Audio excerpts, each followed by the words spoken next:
You would be amazed at how many lessons you can learn about life while traveling light. When I recently went to Europe, I traveled with just a small side bag.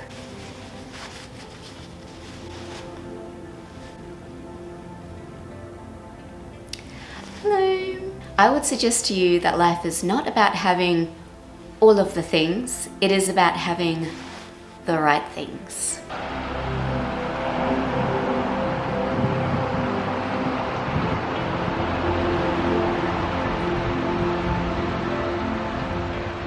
Before I recently went away to Europe, I spent a lot of time contemplating what I would bring along with me. I could have brought a whole lot of stuff with me, but the best choices proved to be the ones that best suited my purpose, the anticipated weather, practicality, and the mood of the places that I visited.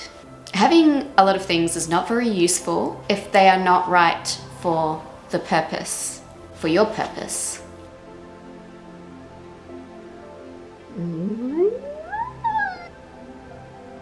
Kiss, kiss. I love you. I know, Mom. Stop it. Stop it. So good. Oh. Yeah. Everything you own carries some sort of weight. I mean, aside from the physical weight, it uses your time, energy, or other resources. The lighter you pack, the easier it is to move around. The less encumbered you are, the more options you have for adventure. But this point does come with a disclaimer, because encumberment, it can come with comforts. And you must weigh up the pros and cons of what your things do for you.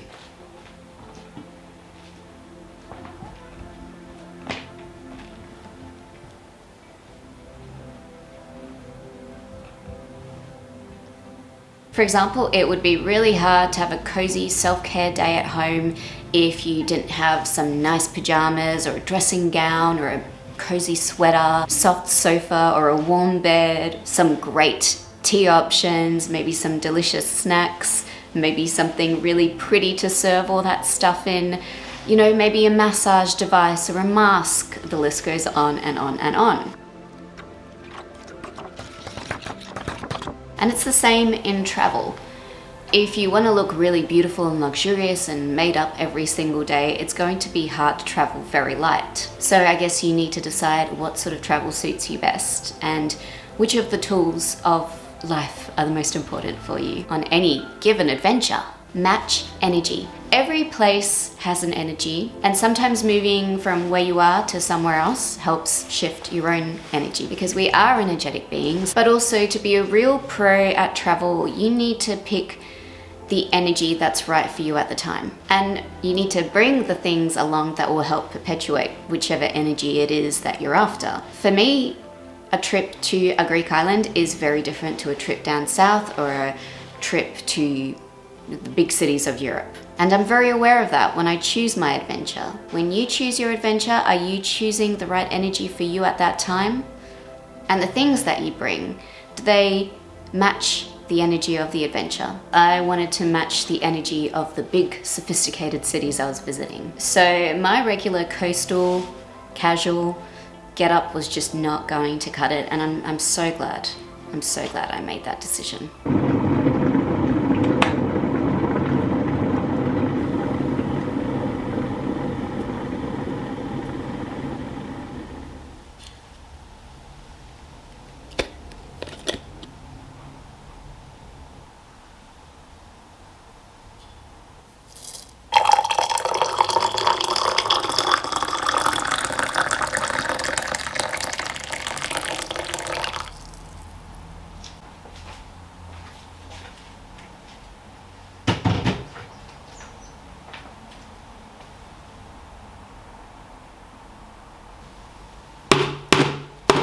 Know where to be minimal. Today I own many more things than I used to. At my peak freedom moment in life, I owned just enough stuff to fit into my small car, and that was it. Now I have a whole home of stuff. I mean, I don't really have a strong need or motivation to keep my life very, very minimal anymore. However, I do regularly still apply certain minimalist ideals to different areas of my life. And travel is one of those areas of life where I continue to love keeping things very, very simple and light. And why? Well, it's because simplicity is a tool for keeping my adventures focused on the purpose. Fun, adventure, exploration. For those things, it really pays off to not have a lot of weight. If I felt too encumbered in my travel chakra, I would not be having the same sorts of travel experiences. Therefore, being minimal in the travel zone of my life allows me to focus on the experience rather than the physical weight of things. So what does that mean in the context of this video? You can take certain philosophies or certain movements or ideas, concepts, pick and choose the parts that suit you. You do not need to take the whole ideology on board. How does this apply to my pack? As much as I chose these nice sensible trousers, I chose only loose tops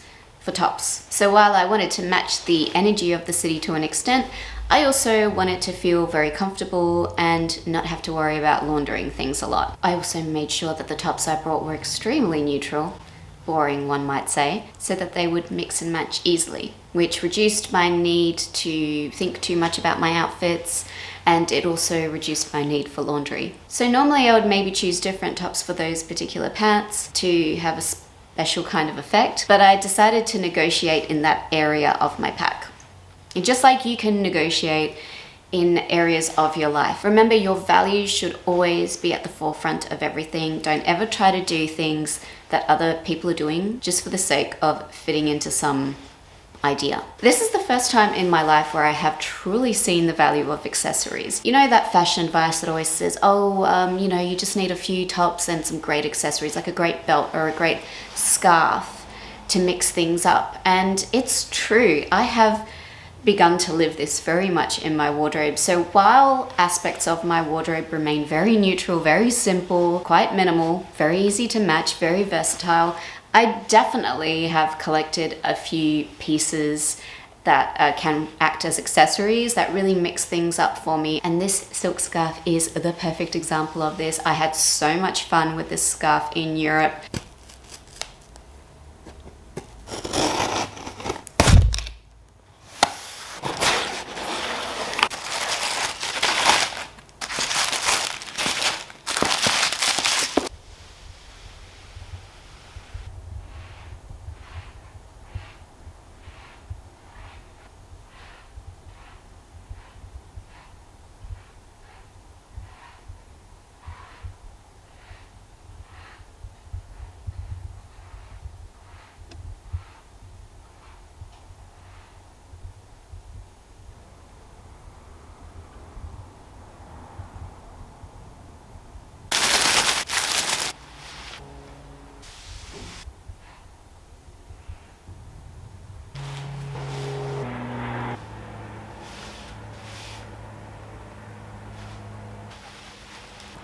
Oh my God.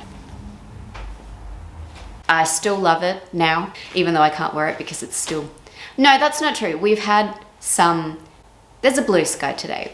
There have been whispers of spring. We've seen whispers of spring, and I feel hope that one day I'll be able to leave my house again without a real coat. You can buy things that are very versatile, very neutral, very basic. You can also sometimes buy things that mix things up. So not everything that you own needs to be the same level of simple. You can get things that are more complex, more beautiful, if that adds value to your life.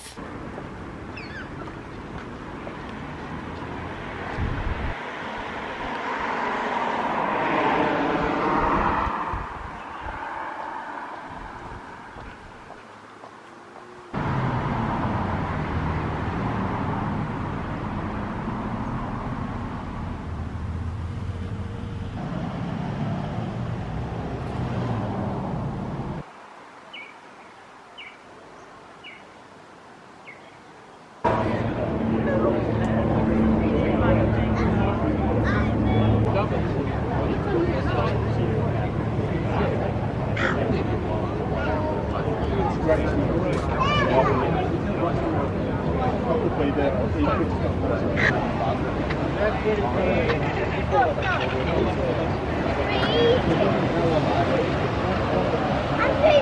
lead. Someone's saving the money.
Be intentional with your shopping.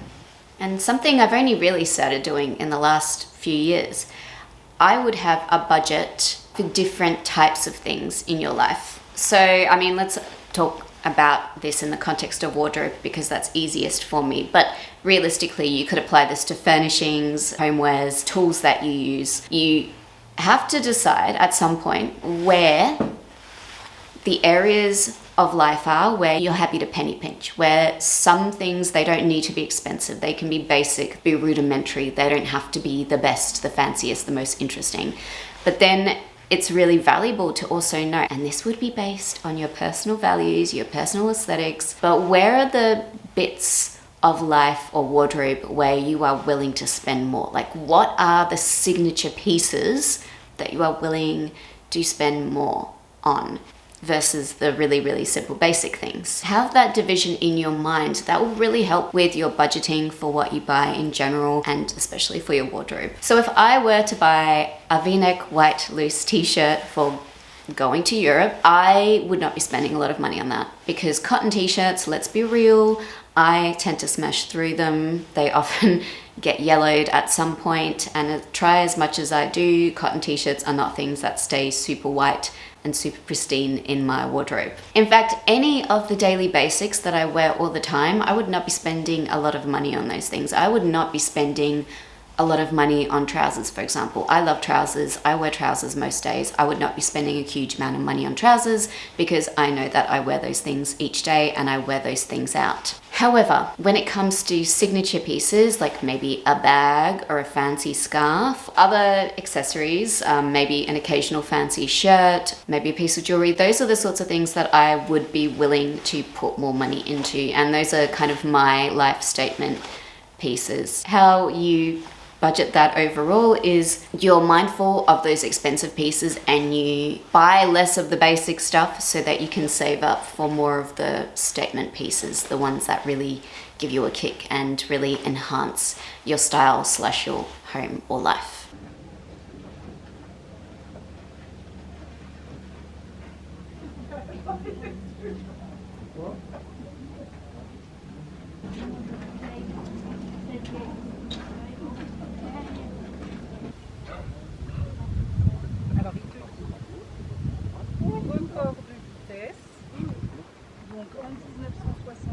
Michel Darbelay, 2 jours.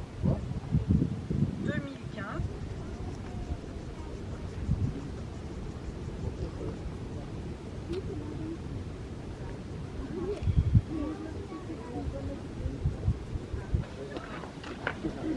din chatte?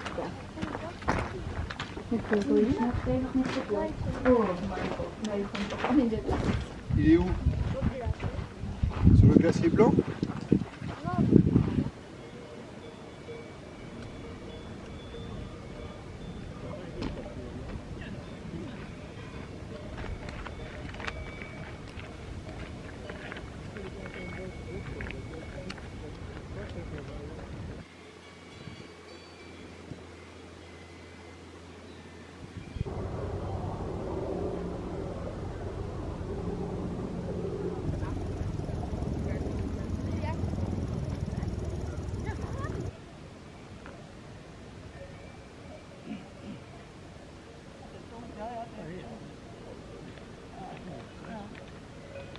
Invest in experiences. Now, I am personally not against investing in material things. I have some nice things, but I have always through my whole life invested in travel because I know it enriches my life. When I was young, in my 20s, I was working my first jobs. I did not have huge resources, and yet I would invest the majority of my money into travel. I would work all year long, and once a year I would ship off to Europe for 6 to 8 weeks. And I did this annually for a while. But in my early 30s, I was kind of looking to anchor a little bit more in life, and I wanted to get my first place. I did reflect on my 20s and how much money I spent on travel, and I probably did the maths in my head of how much money I'd spent on travel. And I thought, oh, that could have been a house deposit. And looking back now, you'd need like 3 times that amount for a house deposit. But back then I could see that, that amount of money equaled a house deposit. And I held this thought in my mind for a moment, and then I just let it go because I realized I had 0 regrets about spending the money on travel. And even now, things are not certain, whatever, life is crazy. But do I ever think, oh, I shouldn't have gone to Greece or I shouldn't have gone somewhere else? The answer is no. Even on trips that haven't been that great, I never regret having the experience because it always enriches my life in some way. And even if I don't see it at the time, maybe it wasn't the most pleasurable experience at the time, there is some sort of reciprocal effect in my life, and something does shift in some way by doing that. So I will always choose experiences over things.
Well, I hope you've enjoyed this video. I hope it's helped you reaffirm what matters to you the most. And if you are looking for more content, there's always more videos over in my Patreon community. Every single week there's a brand new video there. What is this week's video? So last week's video was about your life being an ecosystem, energetic chat basically. And this week's video, coming to Patreon on Monday, is about some alterations I made in my wardrobe. Thank you so much for joining me as always. Please go ahead and chat with me in the comments. Ask me some questions. I love answering your questions. Tell me what sort of content you'd like to see in the future. And I'll see you soon. Bye.